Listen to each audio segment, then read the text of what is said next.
Most drivers think when their AC stops blowing cold, something expensive broke. Compressor, evaporator, refrigerant leak. They take it to a shop, hear a number that starts with $800, and just pay it because they have no idea what else to do. That's not always true. And honestly, most of the time, it's not true at all. I've fixed AC problems that shops quoted $800 to $1,200 for with a $10 part, a garden hose, and once, just topping off the coolant reservoir. Today I'm going through 10 checks you can do yourself before handing anyone a single dollar. Some are free, the most expensive one costs $40, and every single one of them has saved a customer from an unnecessary repair bill. Stay till the end. The last check is the one shops really don't want you knowing. It tells you in 2 minutes whether you need a $20 relay or a $1,200 compressor replacement. Mechanics love selling compressors. There's no margin in a relay. 10 checks, let's get into it. Check 1. Cabin air filter. Start here, before anything else. This one check takes 5 minutes and fixes more weak AC complaints than most drivers would believe. Your cabin air filter sits behind the glove box on most vehicles. Its job is filtering dust, pollen, and debris from the air before it reaches the cabin. When it gets clogged, and most do well before anyone changes them, your AC has to push air through a wall of compressed debris. Airflow drops. Cabin takes longer to cool. You assume something is broken. Nothing is broken. The filter is just full. Here's the part that makes this a scam. Dealers charge $60 to $70 to replace a cabin air filter. The filter itself costs $15 to $25 at any auto parts store. The job takes 5 minutes. Pop the glove box, press the sides inward to release the stops, drop it down, slide out the old filter, slide in the new one. Done. I've had customers pay for AC diagnostics, a $100 shop fee just to sit in the queue, and the diagnosis was a clogged cabin filter. $100 diagnostic fee, $20 filter, 5 minutes. Check it right now. If it's gray and compressed, it needed replacing 3,000 miles ago. Check 2. Windshield shade. This one isn't a repair, it's a habit, and it directly affects how hard your AC compressor works every single day you own the car. Interior temperature of a car parked in direct sunlight for 40 minutes in 80-degree weather hits 118 degrees Fahrenheit. That number is documented. When you get in and crank the AC, the compressor isn't cooling a warm cabin, it's fighting a furnace. Maximum load from a dead stop. That combination runs the compressor harder, burns more fuel, and puts more wear on a component that costs $1,200 to replace when it gives out. An $8 windshield shade from any discount store reduces interior temperature by up to 40 degrees under the same conditions. You go from fighting 118 degrees to fighting 78. The system doesn't have to work nearly as hard, reaches comfortable temperature faster, less fuel burned getting there. Honestly, this one feels too simple to mention, but I've seen compressors worn out early on cars that sat in direct sun every day for 5 years while the owner skipped the shade to save $8.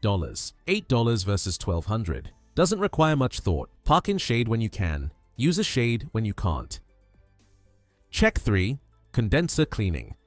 Most drivers don't know the condenser exists. It sits at the very front of the car, ahead of the radiator, facing directly into the airstream. Its job is removing heat from the refrigerant so cold air can reach the cabin, and it's a perfect target for every bug, leaf, and piece of road debris that hits the front of your car at highway speed. Over 1 or 2 summers, those bugs bake onto the condenser fins in the heat. The debris layer thickens. Heat transfer drops. The refrigerant can't shed heat efficiently. The AC blows less cold. The compressor works harder, compensating. Eventually, the compressor gives out from the sustained overload, and you're looking at an $800 to $1,200 repair for a problem that a garden hose would have prevented. Mechanics charge $80 to $150 for a condenser cleaning service.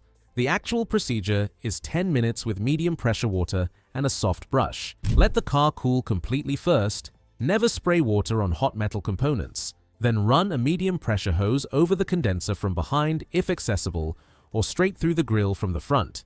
The idea is flushing debris out the way it came in. Use a soft brush for stubborn bug residue baked onto the fins. Let it dry before driving. That's the entire $80 to $150 service. Garden hose, soft brush, 10 minutes. Do it once a year before summer, and your condenser never becomes a compressor killer. Check 4. Serpentine belt inspection. Pop the hood and look at the belt running across the front of the engine. That's the serpentine belt. It drives the AC compressor directly. No belt tension, no compressor rotation, no compressor rotation, no cold air. Simple chain of events that shops love to jump past on the way to quoting you a new compressor. Look for 3 things: cracks running across the ribs on the underside of the belt, fraying along the edges, and glazing, a shiny, hardened appearance on the contact surface that means the belt is slipping instead of gripping. Any of these and the belt needs replacing before you diagnose anything else in the AC system. Here's why this matters for your wallet specifically. A Serpentine belt costs $40 to $65. Labor to replace it is 1 hour at most on most vehicles. Total job, $120 to $150 at an honest shop. A compressor replacement because a slipping belt caused it to overheat and fail, $800 to $1,200 plus labor. Shops see worn belts constantly. Not every tech mentions it before diagnosing deeper into the AC system. Some genuinely miss it, some don't. Either way, you're paying for a compressor diagnosis on a car that needed a $65 belt. Check it yourself before any AC appointment. If the belt shows any of those 3 signs, replace it first and retest the AC. Might be the only repair needed. Check 5. Cooling fans. This one takes 5 minutes and requires 0 tools, just eyes. Start the car, crank the AC to maximum. Wait 5 minutes. Pop the hood carefully and look at the fans mounted directly behind the condenser. Both should be spinning. On most vehicles with AC running at full, there are 2, a primary radiator fan and a secondary condenser fan.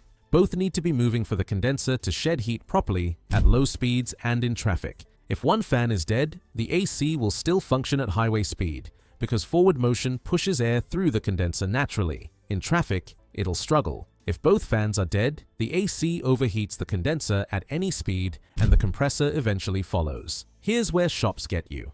Dealer OEM fans run $300 to $500 per unit. Same specification aftermarket fans from a reputable supplier, under $100. The job is straightforward, 2 to 4 bolts per fan, 1 electrical connector each. An hour of labor at most. Before authorizing any AC work, check the fans are spinning. 30 seconds. If one is dead, you've found a real problem that doesn't cost compressor money to fix.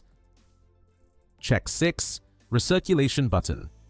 This one isn't a repair. It's a setting most drivers use wrong and then wonder why the AC is working harder than it should. When you get into a hot car and crank the AC, most drivers leave the system pulling fresh outside air, sometimes 95-degree outside air, and trying to cool it down to something comfortable. The AC compressor is fighting outside temperature the entire time. Takes longer, burns more fuel, runs harder. Hit the recirculation button. The system stops pulling hot outside air and starts cooling the air already inside the cabin. Air that's already partway to comfortable. The compressor reaches the target temperature significantly faster with measurably less load. 2 situations where recirculation makes a direct difference. Getting into a super hot car, switch to recirculation immediately and leave it until the cabin cools. Sitting in slow traffic behind a diesel, recirculation blocks exhaust fumes from entering the cabin while cooling faster simultaneously.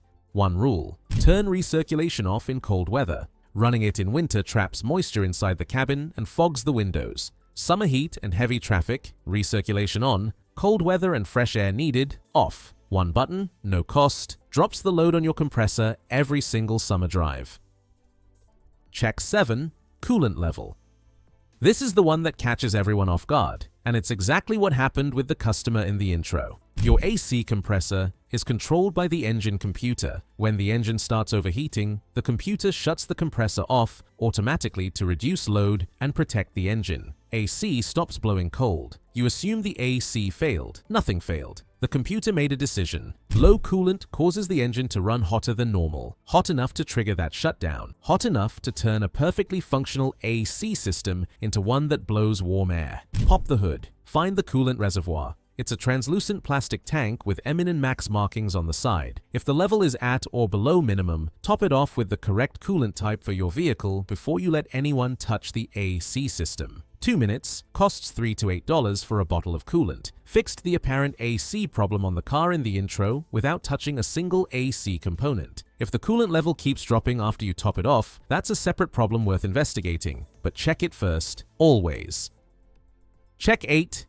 Year-round CUs.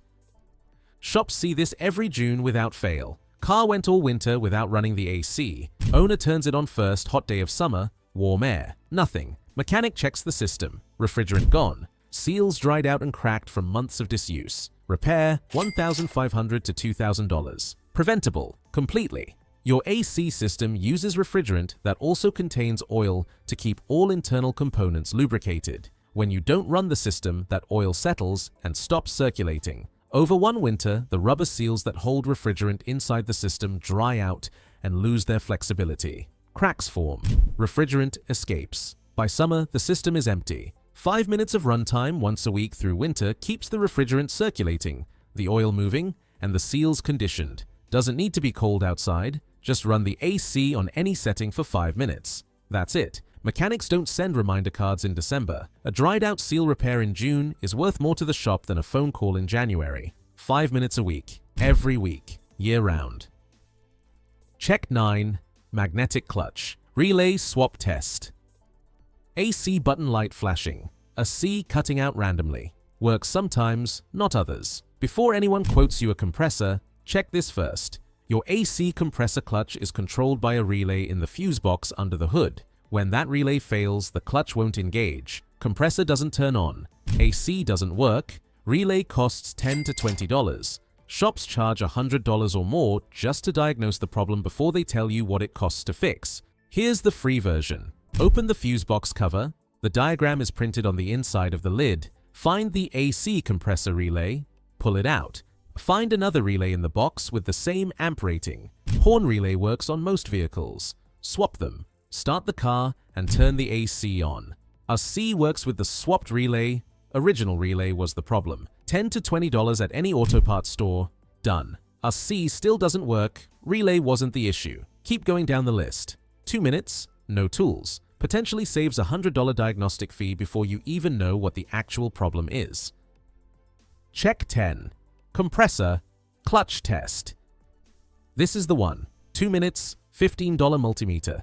Tells you everything. With the car off, locate the AC compressor. It's near the front of the engine with 2 refrigerant lines attached. The clutch is the outer ring on the front of the compressor pulley. With the engine off, try spinning the clutch by hand. It should spin freely. If it doesn't, the pulley bearing is seized, and that's a separate diagnosis. If it spins freely, find the electrical connector near the clutch and disconnect it. Set your multimeter to ohms. Touch the probes to the 2 electrical contacts on the clutch itself. A functioning clutch coil reads between 2 and 5 ohms. Anything outside that range means the clutch coil is dead. Here's the part shops don't mention. A failed clutch doesn't mean a failed compressor. The clutch is a separate serviceable component. Clutch replacement costs $50 to $150 in parts. Whole compressor replacement costs $800 to $1,200 plus labor. Shops quote the whole compressor because the margin on a $1,200 part is significant. The margin on a $50 clutch is not. If your clutch tests bad, push back. Ask specifically whether the compressor itself has failed or whether the clutch is the only problem. A good shop answers that question directly. 2 ohms to 5 ohms. That reading is the difference between a $50 repair and a $1,200 one. 10 checks. Most of them free. All of them come before any shop visit. Cabin filter, windshield shade, condenser cleaning, serpentine belt, cooling fans, recirculation button, coolant level, year-round use, relay swap, clutch test. Work through that list first and you'll either fix the problem yourself or walk into a shop knowing exactly what's wrong. That compressor quote looks different when you already know the clutch tested at 3 ohms. What AC problem are you dealing with right now? Drop it in the comments. I'll tell you which check to start with.